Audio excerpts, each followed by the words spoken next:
What is happening? It is Larry from Great Lakes eBikes here, and I have the Discover 1 and Discover 2, the hands down most popular bikes at my store right now, which is why I wanted to make a video breaking down the actual difference between a Discover 1 Plus, technically, and the Discover 2. So we're gonna talk about that today. Let's get into it.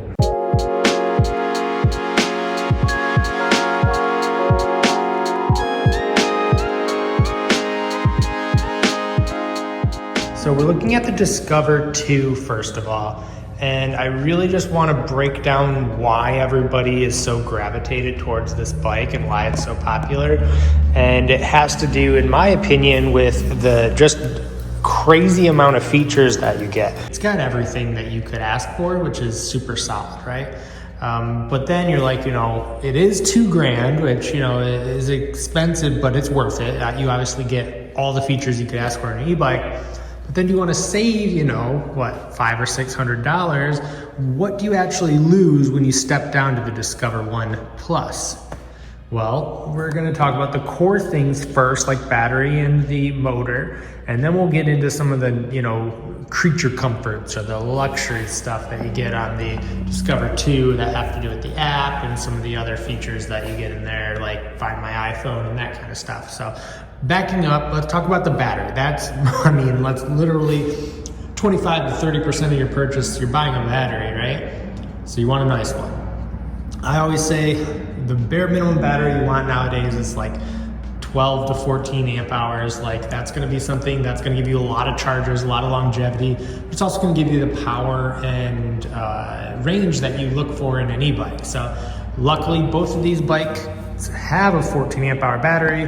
That said, this is like 14.2, and that one's like 14.9, closer to 15 amp hours. What that shakes out to is, I think, a 65 mile an hour range versus, no, I had it right, 65 mile an hour, or 65 mile range, 75 mile range. So, a lot more efficiencies that they've added, and a lot of that probably has to do with the torque sensor, which we'll talk about in a little bit. All right, next is the motor. So obviously you've probably been looking these up a little. You know that this only has the 500 watt motor, where that has a 750 watt motor. And on one hand, you're probably like, well, I definitely want the more powerful bike, and I don't blame you, but it's worth mentioning that with a 500 watt motor, in my opinion, if you are, let's say, under 250 pounds, if you aren't hauling like your kids in a buggy behind you, or, loading up a bunch of racks and stuff, a 500 watt motor is gonna be just fine. You're gonna be able to handle everything. It's like, a 500 watt motor can do it all, like 100% it can. But if you're adding that extra weight, if you plan on hauling the kids around, whatever it might be, that's where the 750 is gonna be your friend. Not only that, it's also gonna be a little more torqueier out the gate. It's gonna be able to handle a little bit more of that initial kind of burst and all that other kind of luxury, nice to have stuff, right? Like the 750, you just know you're gonna be able to handle it all, any hill, doesn't matter. With the 500, again, you're gonna be able to do everything a 750 can. It might just take a little longer to get there. Might have to work a little bit harder. But like I said, if you're a light rider and you're doing casual riding, you'll never, ever, ever notice the difference between a 500 and 750 watt. So up next, let's talk geometry. So everyone raves about how, and me included, how the Discover 2 is like one of the most comfortable bikes to ride. And it's because it's got great geometry. And it gets that, in my opinion, partially the nicest stock seat I've ever used. I stand by that. But also the way that the handlebars, you can see kind of like bow. It makes for a really relaxed riding position. And because you have an articulating stem here too, it makes it super easy to customize. So not only do you have a pivot point right here where you can pivot how these angles go with the bowed tilt the height and distance or reach, if you will, with this articulating arm here.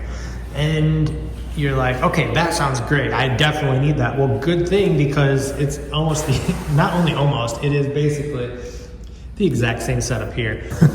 So yeah, the same exact setup. Now, not the same seat. The seat's just fine, but the 2 does have a better seat, and it's worth mentioning. Like, it is Like, all right, quick story. Like, I'll say, I don't know, 20% of the people who buy an e-bike will buy it, and then they'll come back, you know, in 2 weeks because they're riding it so much, where they're like, oh, I just wish that I had a better seat.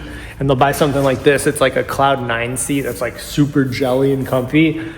And that doesn't happen when they buy the Discover 2. So take that for what it's worth. Geometry, comfort-wise, the One does it all. So you're like, okay, you just sold me the Discover 1. Like, you just hyped that up, you know, I'm sold. Why would I want a 2? Well, let's go over the reasons why you might want a 2. So let's start with the small hardware stuff. So first of all, you'll probably notice out the gate that this has a nicer fork on it. Now, it's not like it's a name brand or anything that you would recognize, but just you got nicer stanchions here. You can tell that it uses nicer materials. It's just a more premium fork, and people notice it. They really do. Like, it is very comfortable to ride. You'll notice it handles going over just about everything. It uses a different system too. This is what's called a boost, length fork. It's hard to explain. Basically, it means that it's set up to have one of these, usually it's the brand Maxell, that goes through here, and it's like a twist off quick release. Where this is just kind of basic. This is like, you know, no name fork, definitely on the cheaper end. You know, it's not that bad, but you do notice a significant more comfort on the 2 than the 1 when it comes to the fork. On the same note, little things like this basket or this rear rack comes stock on the bike, where you're not getting that on here. Some other nice things. Blinkers. This literally has blinkers and a tail light. You do have a tail light here, so it's not like you lose that. It's just small, and you don't get the blinkers. There's a couple other hardware things. So you'll notice this is a Shimano. Why do I have this thing on here still? I don't need that. This is the Shimano Atlas, which is a little bit nicer. It's like, it's a good mid-tier drivetrain.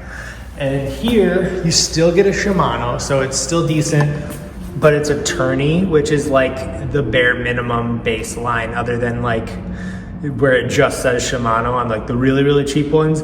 Of like a decent derailleur, this is definitely the cheapest one. Even things like the tires, you'll notice you get Kenda branded tires, where these are, I don't even know what brand they use on this one, to be totally frank with you guys. They're different, you know?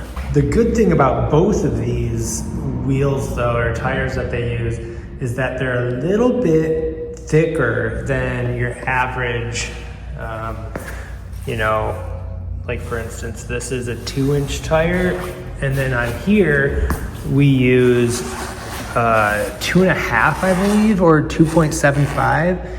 Yeah, these are 2.5-inch tires. So that extra half-inch, it doesn't seem like much, but it definitely adds a little bit of more plush comfort to your ride, which is why these two bikes are so popular when it comes to comfort. So we've talked about the seat, fork, the derailleur, the tires, the extra rack. You know, we're adding up, you know, $5 here, $10 there. Like, let's say that's, you know, the battery's a little better, the motor's a little better. We've probably, just what we talked about as far as hardware and, you know, the electrical components, that's probably, what, $200 or so just in upgrades that you'd get on this bike versus that bike. So we're getting closer to why you'd want to spend that extra, you know, what is it, $400-ish on the Discover 2, but we haven't talked about the technology yet. And as far as like future-proofing yourself, making sure you're up to date with some of the latest technology, you definitely are gonna be good if you get the Discover 2. Like, this Discover 1, great bike, as I mentioned, but it is no frills. Like, you turn it on, you choose the level you want, and you're riding. Like, that is what it does. It is just a classic e-bike. This is where we step it up a notch here. So we're gonna go ahead and power, let me use one. All right, so we'll power this one on. I'll give you a quick tour. Okay, so right away you're seeing this really crispy screen. It's got great pixel density. It's super sharp, super crisp. But we're just getting started. So first of all, you have your 5 speeds that you're used to. But when we get into the menu here, we got a lot of cool stuff to talk about. So first of all, the 3 different riding modes. So boost, trail, eco. So outside of those 5 different modes we talked about of pedal assist, there are 3 different riding modes. Like, I wouldn't mess with it more than once or twice. I would just keep it on trail and then you're good to go. But if you're into that fine tuning stuff of like how the torque sensor is responding, or you really want to make sure it's saving the battery or going like really low energy, and you want more of like a bike experience than an e-bike experience, you can fine tune it with eco. And that's, a lot of people really like that. When we go back here, we'll look at speed limit is interesting. Let's say, your kids might be riding it, or you just want to make sure the bike's never picking up past 15, 20 miles an hour, whatever it might be. You can hop in here, adjust your speed limit, also unlock it to go a little bit faster outside of the class 2 limitations, which, you might be familiar, like an Abaton e-bike, you can do something similar where you can do that on the app. But this one is all done on the screen here pretty easily, screen brightness. And there is also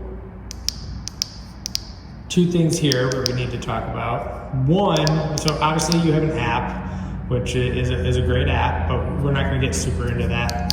What I'm more excited about is setting up Find My. And what it is, it works in Apple's ecosystem.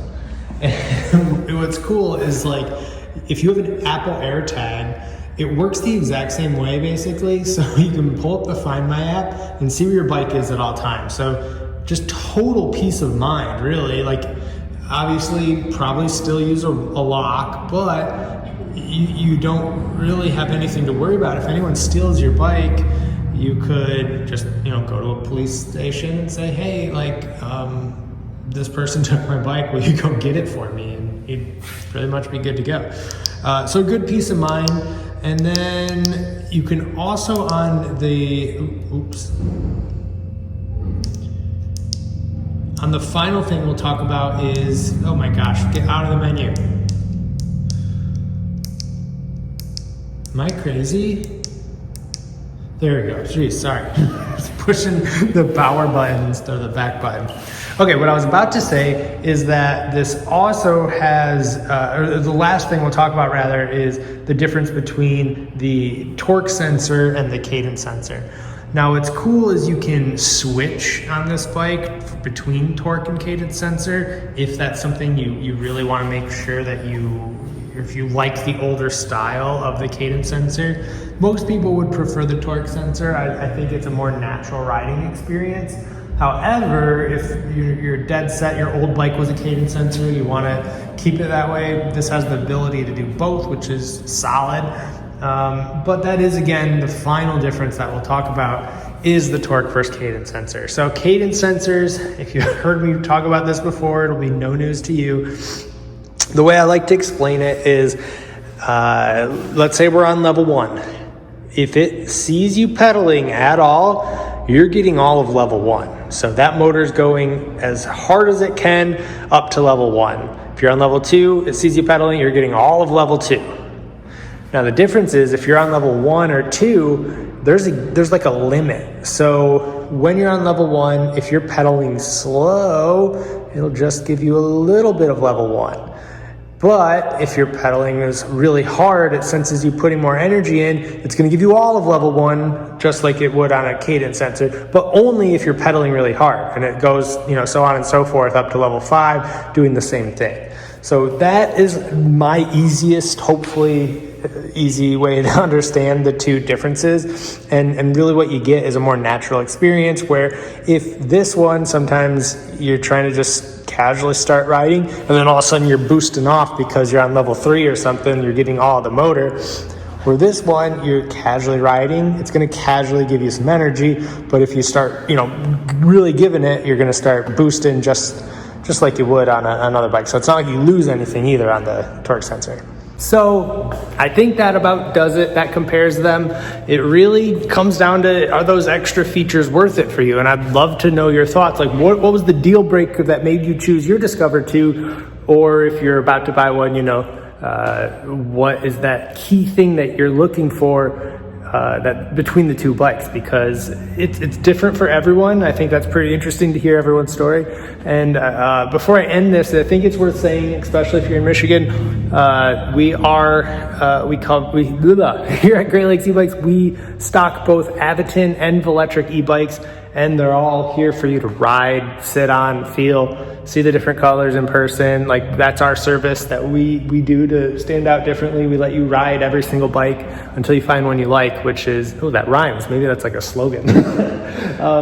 I say that to, everyone though. Find a local retailer, find someone where you can actually feel the bike, find something that is comfortable for you, because you're hearing me review it, but everybody's different. So even though I think the Discover 2 and most of our customers think that it's like the most comfortable bike, everyone's different, right? So try to find them in person, try to give them a ride, and I think you'll be pretty pleasantly not surprised, because, I think it's time to end this video. All right, thanks guys. I appreciate you watching. Bye.